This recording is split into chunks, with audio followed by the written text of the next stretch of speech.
राजा दशरथ जी के घर होया जन्मे ललनवा। राजा दशरथ जी के घर होया जन्मे ललनवा। जन्मे ललनवा हो जन्मे ललनवा।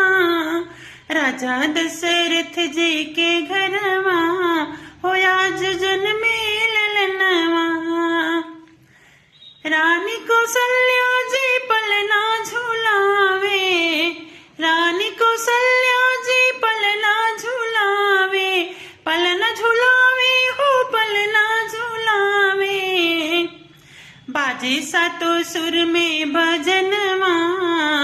बाजेला बर हो भजनवा। होया जन्मे ललनवा। राजा दशरथ जी के घर होया जन्मे ललनवा।